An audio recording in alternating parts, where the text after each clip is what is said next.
Thank you for the introduction. I'm Nick. I'm from the North Sea Transition Authority, so talking about accelerating the energy transition through data. Now, we're a relatively small arm's-length body of government, so I was just going to give you a really quick overview of who we are and what we do for those that perhaps haven't come across us before. We regulate and influence the oil and gas, offshore hydrogen and carbon storage industries. So as an organisation, we've got three core priorities at the moment. Firstly, ensuring UK energy security of supply, making sure that as a country we have the energy that we need. Decarbonising that supply as much as we possibly can through emissions reduction, and then accelerating the energy transition as we move forward to reduce the carbon in our country. We work on the basis that this industry brings in a huge amount to the economy. So at the moment, we're looking at 200 billion of investment out to 2030 across the different types of offshore energy that the country uses. There's 200,000 jobs, or potentially more than that, that are working in the supply chain for the oil and gas industry at the present, and part of our role is to ensure that those skills stay in the UK and we can build on those skills and use those skills to build the renewable industry, particularly around offshore wind and carbon storage, as we move towards relying on those energy sources as a country. And just to give you a quick stat, and then I promise I'll move on to data and away from who we are as an organisation, 60% of the UK's carbon abatement, we believe, can be captured in terms of carbon capture and storage. So that's a massive impact on our net zero approach as a country. So what are we doing in data to help accelerate that? So we're coming towards the end of our first digital strategy. We called it a digital strategy, but it's actually a digital and data strategy. Just some of my colleagues didn't feel that data was exciting, whereas digital did. Obviously, that's not my team, but I'm probably not this room. Our strategy is based around 5 pillars, and I'm going to concentrate on 2 of those pillars today, transforming access to information and analytics and intelligence. But some people ask me why we put people, skills and culture at the top of those 5 pillars. And that's because I think it's my view and the team's view that we can't actually do any of the others without having the right people, skills and culture in the organisation and also the industry that we're working with. To give you some ideas of the sort of volume of data that we're working on, we currently hold 1 petabyte of publicly available data. It's industry data, and we hit that petabyte mark this week. So the team are very excited about hitting the petabyte. And we, on our spatial servers, on our open data geographic information, we have had 500 million hits through our APIs on our GIS site. So we have a huge amount of data in this area. Now, I'm going to talk about 4 different areas of the energy transition where we're using this data: emissions reduction, carbon storage, decommissioning space, and then energy integration. So I said at the start that one of our key priorities at the moment is emissions reduction. So as a country, over the last 3 years, the industry has reduced their emissions each of the last 3 years. We only know that because of the data we have. So we're putting a requirement on industry to halve their emissions by 2030, and that's going to be a key element in terms of the energy transition and reducing our carbon footprint. We can only understand that and push industry to do that if we have data about it. So when we started talking about emissions reduction as an organisation, we held lots of data on emissions.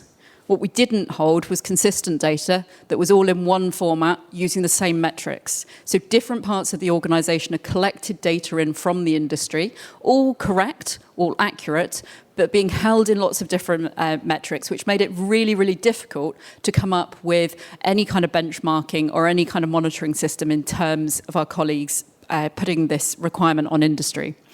So we worked over the last 3 years to make sure that the data we're collecting is consistent, it's of high quality. And then we have an analytics team that use that data to provide metrics. This is obviously a screenshot of one of our metrics. If you want to see the more dynamic version of it, there's a QR code in the corner that will take you to a more dynamic version. And I think for us, use of data here is really key in getting those around the board tables in industry to understand their emissions and their responsibilities towards net zero, which we're going to hold them to account on. The second area is around carbon storage. So carbon storage is a big focus of our work in terms of accelerating the energy transition.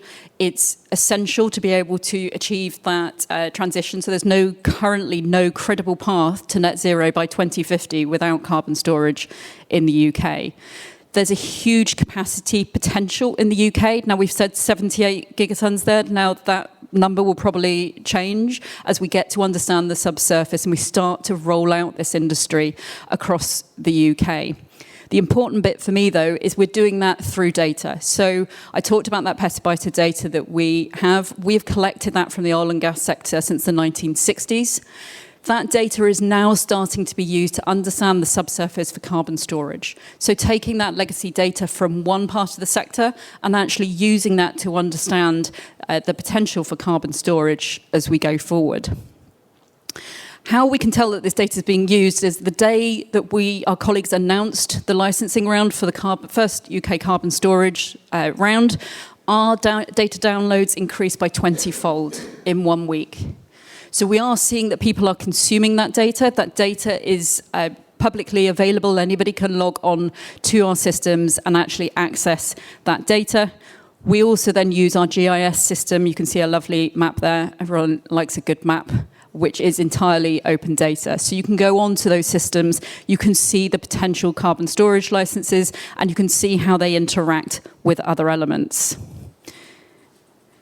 And one of those important elements for the energy transition is looking at the basin as a whole and how we can integrate the energy types across the basin. Now, you can't do that without a good map. So to be able to spatially plan the North Sea and other areas of the UK Sea, we needed to understand better the users of those areas.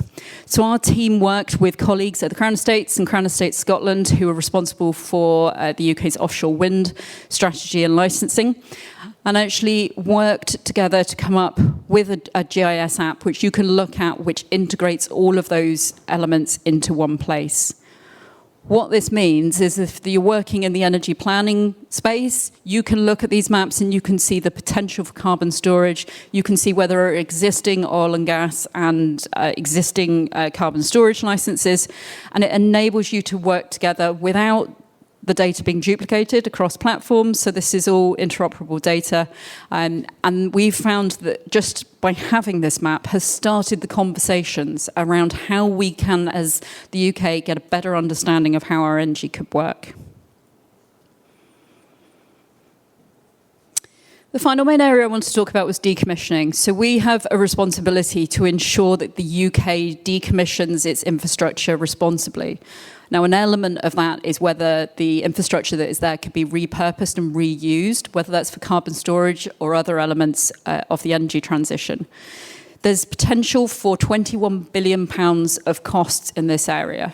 So one of the aspects of using data in here is to help the industry understand those cost profiles better, bring those profiles down without cutting corners on decommissioning, but making sure that the infrastructure that we have as a country is used in the best way whilst retaining UK jobs as much as we possibly can. So again, our analyst team have taken that open data that we collect from industry, and then they have made a number of benchmarking and dashboards which enable the industry to go and look at these areas of decommissioning and work out how they can do things better. Another really strong point in terms of how we use data is annually we bring in the managing directors or chief execs of the top 20 companies working in this sector, and we show them these benchmarks in the room with the names of the companies and how they compare across a number of metrics to their peers. We then ask those at the top of the benchmark to explain how they've achieved whatever the metric might be, and we ask the others to learn from that to make sure that actually the data is being used to add more value in the UK and get the lessons learned across the sector. The final area I wanted to talk about was looking at that in a broader sense. So we've obviously got a role, as I said, for oil and gas, carbon storage and hydrogen storage and transportation. We keep adding things onto that to make it more difficult to say at conferences.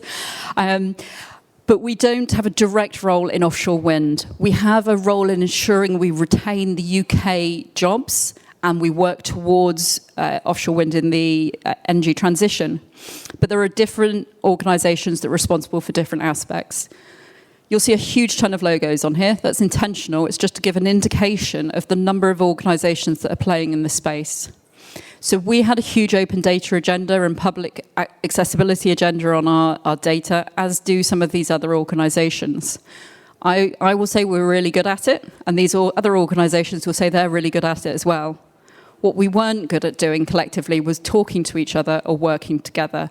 So whilst I showed that GIS map of the energy integration in the basin, how the basin could work, that was just one area that the team said, actually, we can work a bit better together here.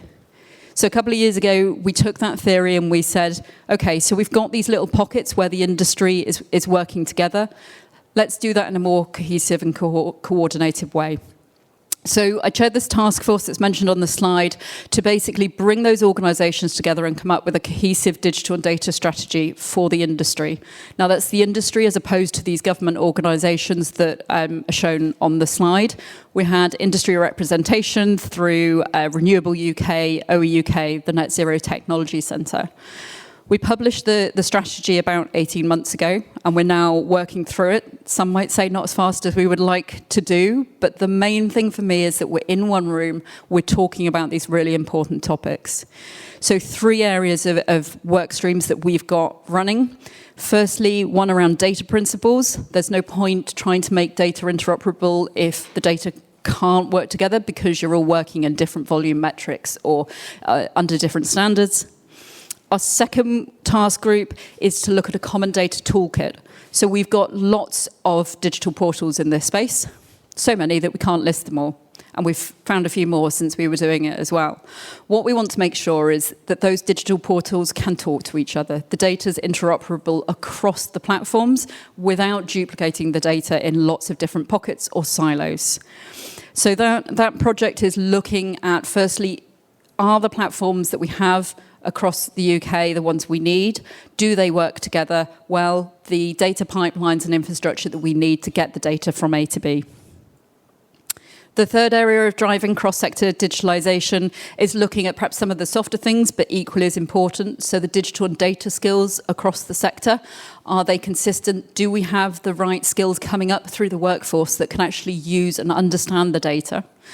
And are the industry complying with things like cybersecurity best practice? So we have those 3 work streams running. If you are interested in any of those, please do reach out and get in contact with us. We're keen to learn from other industries and sectors. We don't want to become siloed in our thinking in these areas. So if any of those topics sounded like they were of interest of you, do let us know. That is a really quick run through of what I wanted to talk about. So I think we've got about 15 minutes for Q&A. Set myself up by not talking for long enough. Does anyone have any questions on any of those bits?